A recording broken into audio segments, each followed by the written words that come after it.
ধর্মে হিন্দু কিন্তু ইমামের প্রতি তাদের আনুগত্য প্রশ্নাতীত। ছোটবেলায় শিয়াদের মসজিদে যেতাম, আবার বাড়িতে পূজাও করতাম। ধর্মবিশ্বাসী হিন্দু অথচ হৃদয়ে ইমাম হোসেনের জন্য শোক। এমন অবিশ্বাস্য মেলবন্ধন উপমহাদেশেই সম্ভব।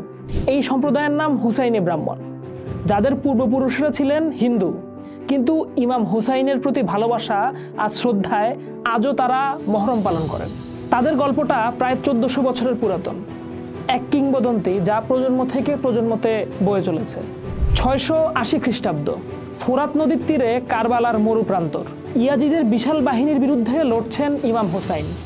জনশ্রুতি বলে ইমামের সাহায্যের আরতি পৌঁছে গিয়েছিল সুদূর হিন্দুস্তানেও। সেই ডাকে সাড়া দিয়েছিলেন এক বীর হিন্দু ব্রাহ্মণ। তার নাম ছিল রিহাব সিদ দাত। তিনি শুধু একাই যাননি, সাথে নিয়ে গেছিলেন তার 7 পুত্রকেও। কিন্তু তারা কারবালায় পৌঁছানোর আগেই ইমাম হোসেন শহীদ হন।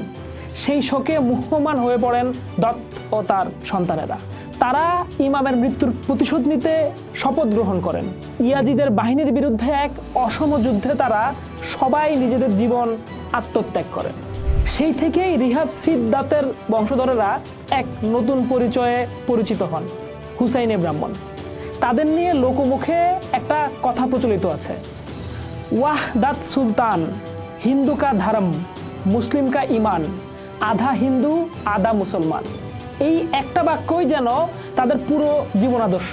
ধর্মে হিন্দু কিন্তু ইমামের প্রতি তাদের আনুগত্য প্রশ্নাতীত। এই সম্প্রদায়ের মানুষেরা আজও হিন্দু ও শিয়া মুসলিম দুই সংস্কৃতির রীতিনীতি পালন করে থাকেন।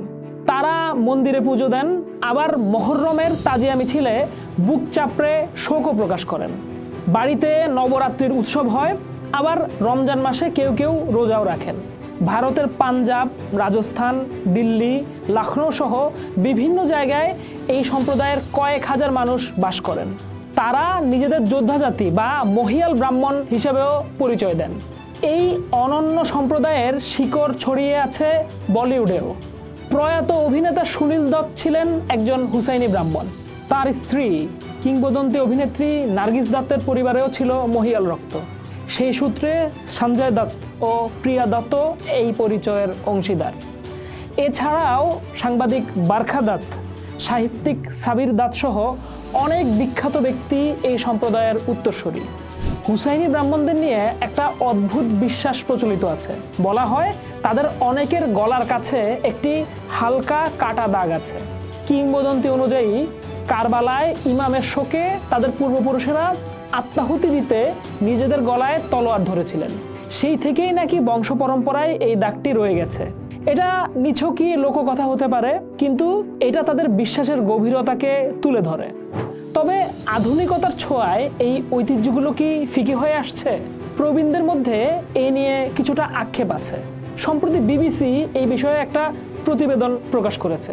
হুসাইনি ব্রাহ্মণ সম্প্রদায়ের অনেক প্রবীণদের মতে নতুন প্রজন্মের মধ্যে দুই ধর্মের রীতি সমানভাবে পালন করার অভ্যাস কমে আসছে। লখনৌর বাসিন্দা এক হুসাইনি ব্রাহ্মণ বলেন, ছোটবেলায় শিয়াদের মসজিদে যেতাম, আবার বাড়িতে পূজাও করতাম। এখনকার ছেলেমেয়েরা এসব থেকে দূরে সরে যাচ্ছে। অস্ট্রেলীয় প্রবাসী রাধিকা বুধবার, যিনি নিজেও একজন হুসাইনি ব্রাহ্মণ, তিনিও একই সুরে কথা বলেন।